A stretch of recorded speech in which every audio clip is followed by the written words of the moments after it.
Vote. Why vote? Why vote? Think about it.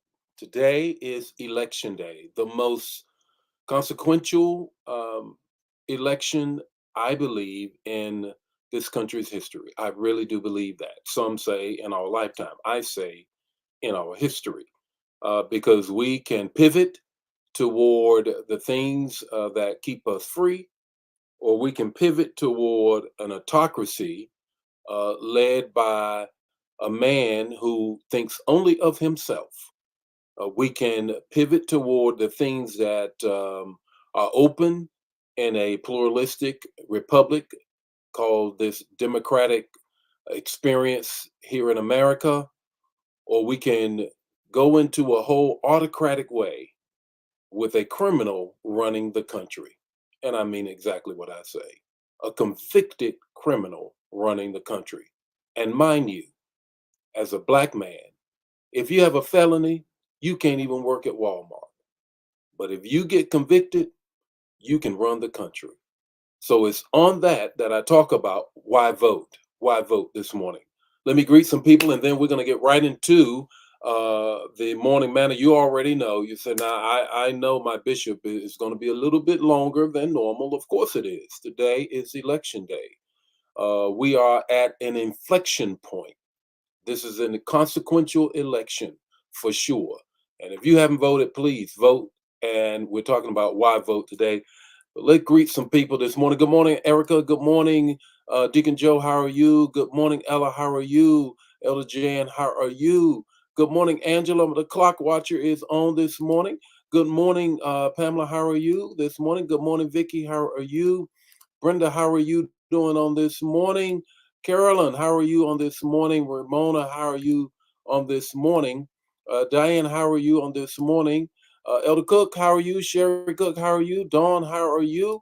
Dolores, my home girl, back from South Africa. You know, you got to bring me.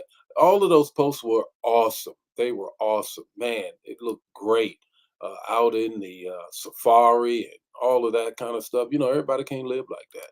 Good morning, Patrice. How are you? How are you on this morning? Vicky, how are you? Elder Mobley, how are you doing on this morning?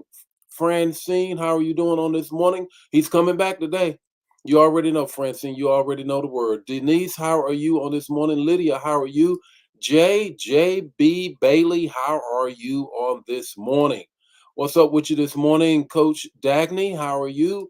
Brother Nesbitt, how are you? Linda, how are you? Arlene, how are you doing? Great morning that it is, Jewel. And guess what? This morning, why vote? Why vote? The most consequential election in this country's history. Some say in our lifetime. I say in our history. We're either going to go toward an autocratic or we're going to continue to be a democratic society, and where our freedoms are not impinged by some autocratic fool who thinks he has the answers to everything. Convicted criminal. Yeah, I'm saying that it is true. No question about it. A convicted criminal gonna run the country. I hope not. I believe not. I'm already believing that God is going to prevail on today or whenever the election is finally decided. Who's in there with me? Anybody with me? I hope so. You already know. It's the text to talk, the takeaway, 5 minutes or less. We're going to be a little bit longer than 5 minutes, though. And this morning, why vote? Why vote? It's all about justice. It's all about justice. The text is a familiar text. You've heard it quoted many times. May not have known the citation, but you have heard this quote from Dr. Martin Luther King Jr. But let justice roll down like waters, and righteousness like an ever flowing stream. Amos 5:24, the English Standard Version. Let's talk about this a little bit. Voting isn't just a civic duty. No, it's a sacred, hard won right under brutality, under the blood of our forefathers and parents, and countless setbacks. That's right. I want you to get this.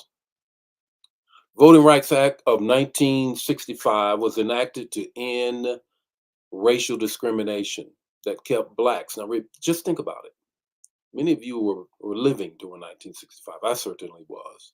7 years old then. How about that? It was enacted because we were kept from the polls up until that time. Poll tax. Tell us how many marbles are in a jar. All of that kind of stuff. Separate but equal.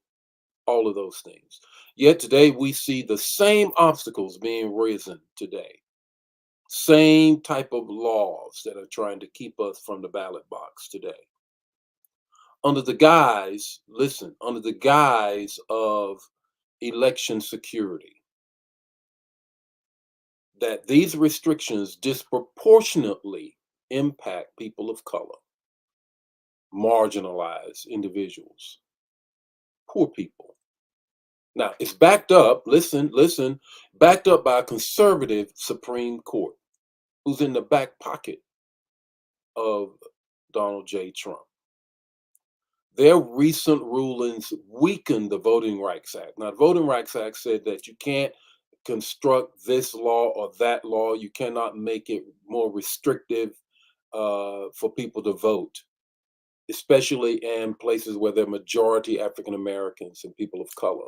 But that's exactly what the conservative Supreme Court did when they struck down a part of the Voting Rights Act. As life changers, we are called to uphold justice and protect the freedoms that align us with God. I want you to grab this, get this now. At the end of the day, we are in a place of pushback from majority, many in a majority, not all, not all. And so I need you to do three things when you think about voting. If you're not already voted, I hope you have. I want you to think about this. Why vote? One, when you do and why you should, reflect on the power of your vote as a tool of justice.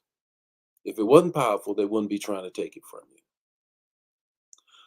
Also reflect on, also reflect on the honor of those who went through what they went through. There are people who have died that we might be able to vote. Reflect on that. Remember that. Second thing I want you to do is recognize the force behind the vote. Recognize it. Recognize that they are trying to prevent it. And if anybody's trying to prevent something, it must have a lot of force and power to it. Remember, reflect back on our foreparents, our forefathers who died so that we might be able to vote. And recognize those who are trying to keep us from it. Recognize that it must be powerful if they're trying to keep us from it. It's the third thing. Be resolute. Be resolute. Remember, recognize, and be resolute. You will not be refused. I will not be refused. I'm going to be resolute and vote. And I'm going to tell others to vote because it matters. We are in an inflection point in this country, and justice must roll down like waters, and righteousness like an ever flowing stream. But somebody's trying to dam the stream and keep us from justice. And you will aid them if you don't vote. What's your takeaway this morning on this consequential day? The takeaway is this: let justice roll through your vote. Don't let anyone silence your voice. Let justice roll through your vote. Don't let anyone silence your voice. Let's pray that Kamala win and that democracy still reigns in this country. The Lord be with you today. May his face shine upon you, give you peace. My mother would say, it's a praying time today. Let's pray and let's believe God that justice is going to prevail. Share the manna. If it bless you, bless somebody else. Don't keep it to yourself. I'll see you tomorrow morning with more morning manna, and you can read my posts about voting as well. Why I voted for Kamala. Bye now. See you tomorrow morning.